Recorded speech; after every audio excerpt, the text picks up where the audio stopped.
So this session is osteoporosis. So I am going to tell about the evaluation part, the measuring strength, the deep dive into evaluation.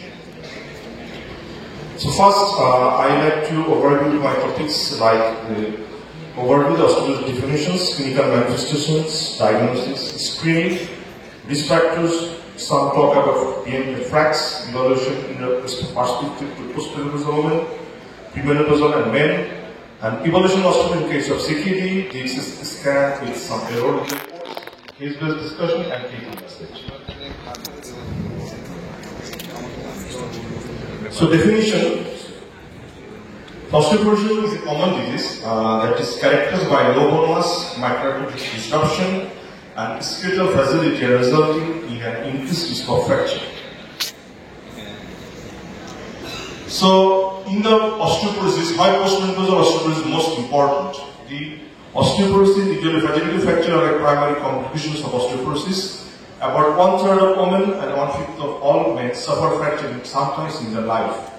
Among 50% of the women who is more than 50 years of age experience some kind of fractures, and among them, around half of them will not return to the daily activities. And of those who sustain hip fracture, 20% pass away from complication. And spinal fractures are direct ties with poor quality of life, long-term pain, and increased risk of mortality.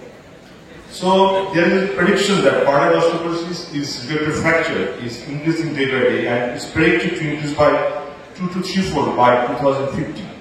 There are two graphs that are showing in the United States. They show that fragility fracture have become nearly epidemic, and it's around 2 million fracture per each year. And in another graph, it is shown in Australia. They have started in 2011 and 12.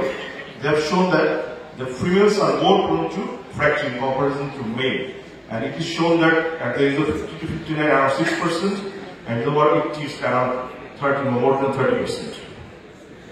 So clinical manifestations. Osteoporosis is really a silent disease. It doesn't produce any kind of symptoms after fracture occurs. So vertebral fracture is the most common presentations. Approximately 2/3 of patients are remain asymptomatic. Diagnosis actually come during X-rays instead of finding during chest and abdominal radiography. And hip fracture, common osteoporosis are 15% of women and 5% of men by the age of 80 years of age. And Colles fracture are the most common in the after the woman shortly after menopause. So the women, the post-menopausal women, they are usually present with fractures. Usually walkers fall from standing height. The bones are so fragile that easily break down, and they also complain of fracture like simple like lifting, bending, or sometimes a sneezing or coughing may cause fractures. And patients present severe acutely and chronic in case of long term, and patients with hunchback posture or kyphosis and curve back.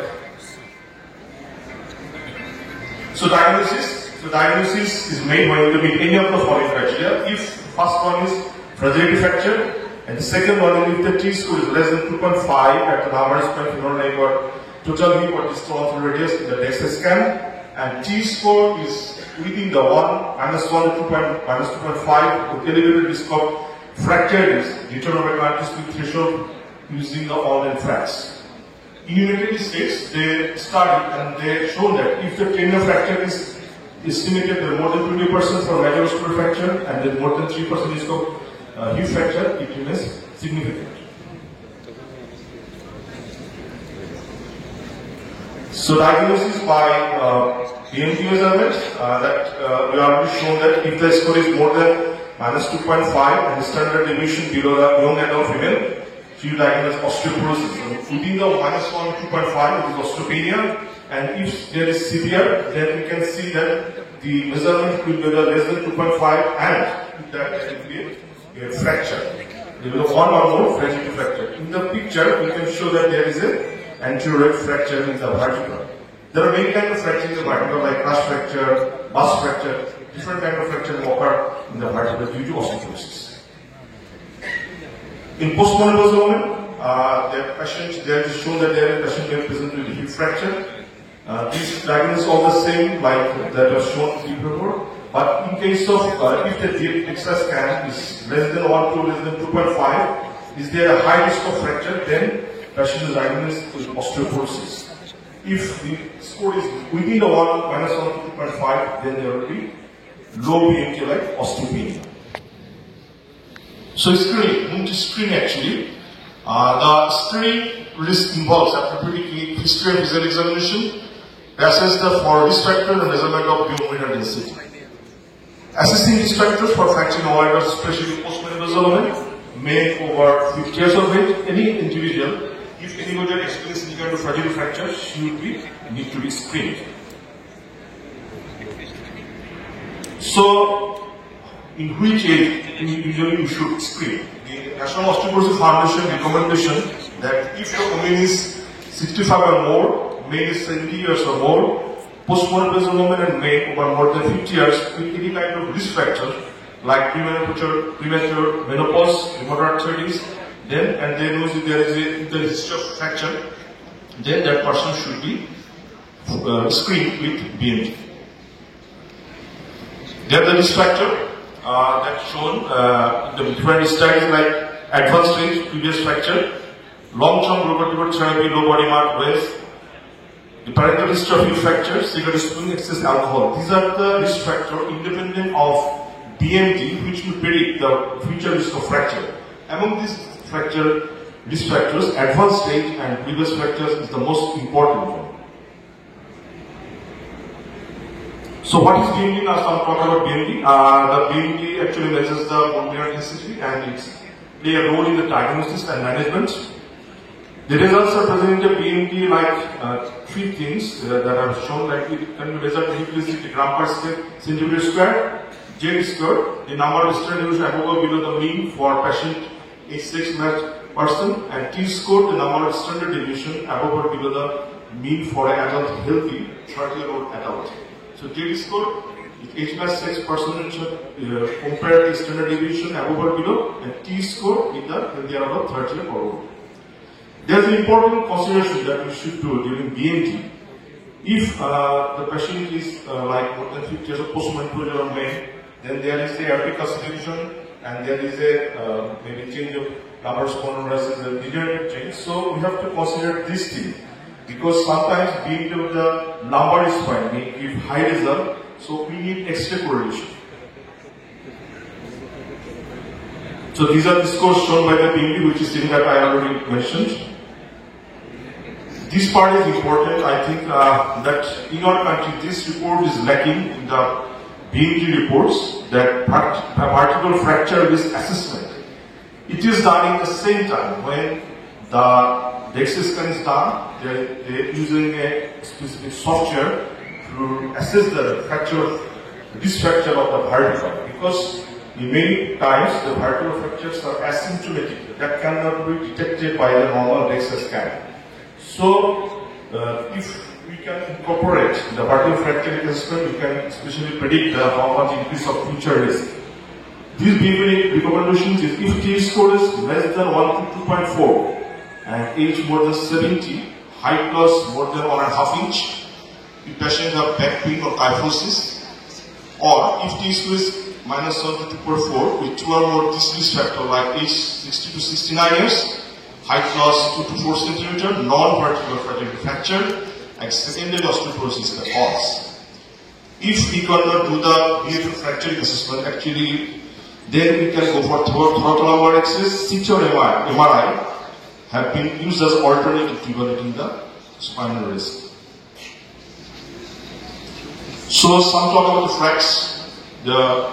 In 2008, the University of Sheffield launched a fracture assessment tool, the FRAX.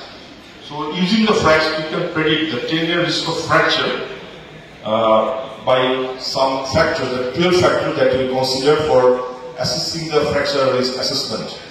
And if the high risk is known, if the hip fracture is more than or equal to 3% and major fracture and overestimated patient when BMT is not used. So before treatment and before diagnosis, we all go to the BMT score. I've shown the later on. And usually FRAX is for untreated patient from the age 40 to 90. So there is a intervention threshold that have been used in the different countries. Intervention threshold actually it depends on the health economic data from that country, fracture related cause, and willingness to pay threshold. So these differs from country to country specific. So when they shown that in the United States, when 70-year-old woman initiating therapy, the intervention threshold is 4. In the different country, this varies from 4 to 9.1%. So it means that in our country, this data also needed if we want to know that which intervention threshold will become cost effective for the community of our countries. So after the 2018, the FRAX has been launched. There are some limitation of FRAX has been found. So there later on they have been developed a FRAX Plus, allowed to modify the probability result derived from the conclusion of FRAX estimates. Like the disease of hospital fracture, if there is history of recent fracture, there is a more chance of fracture higher than the average corticate, because in the FRAX there are also mentioned corticate yes or no, there is no duration, there is a dose, how much the patient is taking. Information regarding clavicular bone score, number of fall in previous year, duration of diabetes mellitus, hip axis length, and concurrent information of the lumbar BMI. So the limitations are, there is a lack of extensive validation in the treated patient. The FRAX data is already getting from the 26 cohort. There are many countries that don't have the data of their patients, like the Asian country, like our country. So there is limitation of FRAX. Lumbar stability, there's much work in the femur, where the FRAX is likely to underestimate the fracture risk. Sometimes overall underestimate fracture risk in individual patient, because I already mentioned that if the patient is taking on glucocorticoid, the response will be yes or no, but the risk is differs in terms of dose and duration of the steroid. Here in the United States, they showed that if the steroid is always getting steroid like 7.5 milligram per day, for more than 3 months, then the trade-off probability of gradual osteofracture may be increased by 15% and hip fracture by 20%. So this factor need to be considered in the FRAX. And lack of concept of all these factors, they have only shown the fractures. But if there is a multiple fracture, recent fracture, these are need to be incorporated in the FRAX for further development and further assessment of the fracture risk. So clavicular bone score. This texture has been, we can find from the DEXA image. Clavicular bones are the bones of the end of the long bones. They are actually help to predict the bone microarchitecture and fracture risk. So TBS can be scored by TBS version, inside version 2.1. If we incorporate the TBS score within the FRAX, then the calculation will be more appropriate. It will give the more appropriate result of future fracture risk. So applicability of both criteria, they have shown that the postmenopausal women and men over 50 years, it is associated for clinical risk advert as the whole criteria used in postmenopausal women and men. If it is the postmenopausal women and men less than 50 years, ICD advises the whole criteria not be used. It is important that this whole criteria not be used in premenopausal women and men under 50 years, because the BMT of fracture is not the same in younger men and women. Because most of the data that we are getting from the FRAX, these are the postmenopausal women, and they are compared to the postmenopausal, the fracture risk, not the premenopausal or the men. If we want to incorporate the whole consideration in the children, then there should be considered the Z score, not the T score. And osteoporosis can be diagnosed only if there is a vertebral compression fracture, and Z score less than 2 in combination significant fracture history, like 2 long bone fracture before the age of 10 and 3 long bone fracture before the 19 years. So evaluation, a careful history and physical examination is important. Life history factors like contribute to bone loss, like including smoking, alcohol, physical inactivity, height should be measured. So cause of osteoporosis, there are many causes. The drug is known, the glucocorticoid, heparin, immune cyclosporine, endocrine causes like acromegaly, diabetes mellitus, hyperparathyroidism, gastrointestinal, inflammatory bowel disease, leukemia, lymphemia, organ transplantation, like ankylosing spondylosis, arthritis, and genetic. There are osteoporosis and hyper. There is a big risk of causal osteoporosis. So we have to consider differentially because the osteoporosis to find out the etiology in the perspective of the age difference. Maybe postmenopausal women, we commonly go for industry like CBC, serum calcium, phosphorus, albumin, total protein, and alkaline phosphatase, 25% vitamin D. And we do the BMD for quantitative assessment of BMD and to monitor the response to therapy in this age group. So additional investigation only requires if the initial evolution suggests that there may be some other cause, then we go for additional investigations. A suspicion finding of history of examination and Z score less than 2. So additional investigation, they have shown that at 24 urine calcium, free cortisol Cushing's window, FSH, LS prolactin, and other converted vitamin D, ferritin, homocysteine. There are many causes. So the clinical feature which is suggestive, we should go for that and investigate properly for treat the cause. So premenopausal women. Premenopausal women consider osteoporosis if a history of rotator fracture, like multiple fracture spine hip is present. But the important part is here that if we consider osteoporosis in the premenopausal women, we should exclude osteomalacia. We should take into consideration the osteomalacia. So osteomalacia is what? Actually, osteomalacia, there is a defective mineralization of the bone. So it presents different osteomalacia. Usually present with pain, there is widespread pain. Osteoporosis does not produce pain if there is no fracture, and there is a chance of muscle weakness, particular muscle weakness.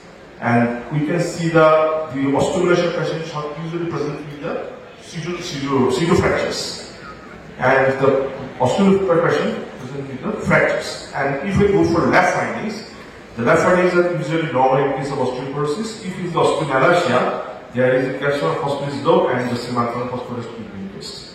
And if premenopausal women with low BMD and active condition or medication exposure like celiac disease and anorexia nervosa, rheumatoid therapy and other confer the high risk of bone, then there is a risk of fracture. A secondary cause of bone loss, we should evaluate if there is Z score less than 2. These are the secondary causes in case of premenopausal women like anorexia nervosa, gastrointestinal malabsorption, celiac disease, vitamin D deficiency, rheumatoid. I already mentioned many of the causes before, and in this there is exercise, hormone, depression. These are also important consideration.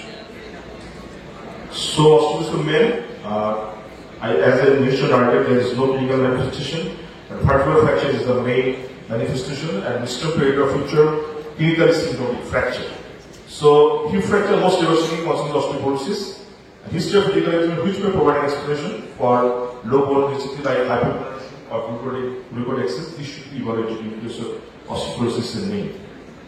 So less than 50 years of age, then osteoporosis defined by lower than expected BMD for age like Z score plus fracture or a major risk of osteoporosis is needed. If it is more than 50 years, then the Z score less than 2.5 or a presence of fracture, fracture will diagnose of osteoporosis in case of men. So in case of less than 50, we have to consider Z score, the risk factors, and also the predictive factors. Besides, the decision whether to use the young adult male or female reference in database for textile men is controversial. The IICP and who both endorse the use of female reference database to calculate Z score in is the important part. And skeletal site, actually, the lumbar spine BMD is highly useful in the evolution of postmenopausal women.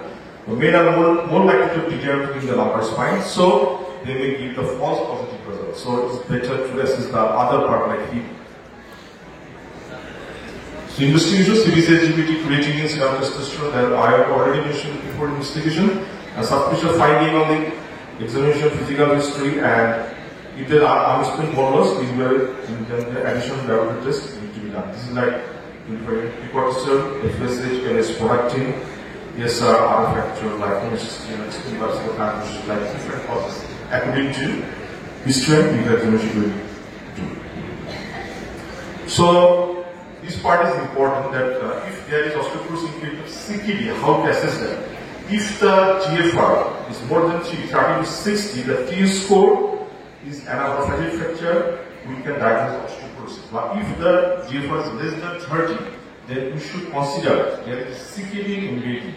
Connectivity is a metabolic bone disease. That we already know that in osteoporosis, osteoarthritis cystica, academic bone disease, osteomalacia means uremic osteodystrophy. This patient, only the T score cannot predict the fracture in this kind of patient. So we have to consider other factors. So, if we have to evaluate these cases, we will need to investigate monocytic alkaline phosphatase, calcium, phosphorus, phosphate iron, phosphate, and 25 vitamin D. But any measurement of biochemical test is not appropriate for diagnosis the osteoporosis in case of GFR less than third. So there is the bone biopsy. Bone biopsy is the gold standard for establishing the type of renal disease. So in bone biopsy, the KDIGO in 2017, they have recommendation like patients with unexplained bone marrow fracture and refractory with hypertension, calcemia, and patients with osteomalacia, they need to do bone biopsy. But if you cannot do the bone biopsy, the monocytic alkaline phosphatase and calcium and other parathormone is important to assess that if there is a CKD MBD, and you very much needed to diagnose the adenoma bone disease. Because sometimes calcium will be over given and patient will adenoma bone disease. So if the patient is on steroid, the SCR GRP guideline that shown that if the children is less than 18 years, if the patient has back pain or is critical significant fracture, then we should go for PFA or spinal X-ray that we have already mentioned. If it is an adult less than 40 years, then BMD with PFA or spinal X-ray as soon as patient start in glucocorticoid. And flex with glucocorticoid correction and BMD both will be done if the patient is more than 40 years. So they have another picture they have shown that if there is any patient who is required more than 2.5 mg for more than 3 months, high risk if the patient is put into steroid more than 30 mg for 1 month, or if the steroid dose is 5 g over a period of 1 year, he will be in high risk. So now I have some talk about the DEXA scan with their accuracy and error reports. So inaccurate BMD reports reading can lead to errors in osteoporosis care and management. Errors of BMD reports and reading can be from inadequate training in DEXA scanning, interpretation, positioning error, non-adherence to ICD recommendations, and stress calculate failure in comparing to prior result. Clinicians should be aware of how to detect faults within the DEXA reports. There is the Indian Society for Clinical Decision site. I have already mentioned it in this online. If you visit this, there is a guideline for the clinician, the technicians for how to do the DEXA scan report and the interpretation. Recommend to use the same facility, the high quality DEXA machine, and whenever possible, the same technician who is well trained should be used for the reporting this kind of DEXA scan. I have now shown some of the reports. I have taken it from Medscape. They have shown the post-menopause development. The values are shown that 1.9 in the left hip, right hip, and the forearm is 0.7. But the report they have shown, the report is given osteoporosis, so the report is wrong. So there is no value is indicating osteoporosis. So if we further check the reports that the lumbar spine there is no value at 2.5 and the radius another side. So the report is wrong. So patient findings compatible with osteopenia, and the report is corrected to control osteopenia and flex risk. They have shown the 8.5% moderate osteoporotic fracture and 1.1% fracture. These discussed with the patient, and patient was reassessed for every 2 to 3 years for further risk assessment. There is another study that shown the post-menopause woman who is on anti-retroviral therapy. The reports have shown that the reports are showing the osteoporosis, and report is also osteoporosis. But when you have shown that they are comparing the reports, they have shown that the regular lumbar spine incorrect, mislabeled the incorrect lumbar spine. So they given the report comparing the miscorrectly with the lumbar spine 1 to 3 level wrongly. So there may be a chance of mistake in this case. So we have to go through the reports where this can bring which part they compare, all are needed for a correct report and for correct treatment management plan. And this case study 3, they have shown that this patient value of the radius is 2.9 T-score, but the patient show that they report that their patient is an osteopenia. So whenever they shown that there is a forearm scan, they show that the score is less than 2.9. So this patient actually has an osteoporosis. So the report attended to reflect the correct level of osteoporosis, and this report when done, they replace the vitamin D, and this patient, as he has a chart, the patient is treated with zoretropic acid. So BMD reports interpretation are very much important. So we have to see the individual scan, which part of the bones are scanned, what is the inference, and the final report. We all have to screen it and we have to see it. In the hurry practice, we just only go for the reports. We don't see that which part is scanned.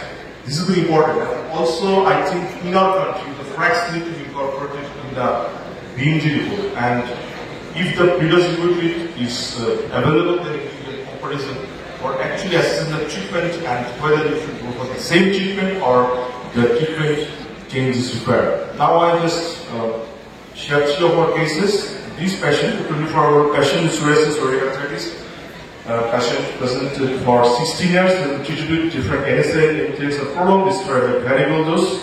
He is steroid dependent. Cushing arthritis, erythrocruising, white purplish stripe over abdomen, chest abdomen. He cannot walk, he has both he fixed, deformed, in vein and calcium, vitamin D come to normal. And when we go for X-rays of lumbar spine, there is a height reduction in number 1 and 3. And BMD scan, it shows that his chair score is less than 4.7 in lumbar vertebra and 3.7 in left and right femoral neck. So this is his report and this is his X-ray. So this patient is then 220. As the patient has esophageal candidiasis, this patient is put into IV disposal for further treatment and management. There is another woman, 55-year-old woman with RA for last 24 years. She was treated with DMR with different doses of steroid on knee present to hospital NTS. And this time she presented with a leg ulcer, diagnosed as a case of liver vasculopathy. But when the BMD done, BMD comes to normal, and FRAX is also normal. The metabolic fracture risk of 4.5 and HIF 0.9%. So this patient was advised to follow up every 2 years with BMD or DFA scan if possible. Case 3, this 60-year-old lady presented with chronic low back pain. Her serum creatinine calcium is normal, and vitamin is low, is 18 nanogram per annum. And when BMG done, it's found to be osteoporotic range in the forearm and also in the lumbar spine osteoporotic range. And our FRAX reveals major osteoporotic fracture 16% and fracture 8%. If we classify this case as I previously mentioned, that this will be a case of severe osteoporosis. So patient need to be treated with anabolic therapy. But as the patient cannot afford, we treat it with her IV zoretropic acid. So last take-home messages. We should be, I already saw that postmenopausal women are very much prone to develop fractures. We have to be very much empathetic and sympathetic to them and to assess correctly. So our education is crucial for osteoporosis as being essential to make this morbidity. BMD testing via DXA scan, most regularly lies to osteoporosis, FRAX does calculate a tender probable fracture recovery in clinical risk factors. Secondary causes of osteoporosis should be considered ruled out through medical history and laboratory testing. Comprehensive assessment combining BMD testing, FRAX calculation, and clinical evaluation is key to accurate diagnosis and effective management.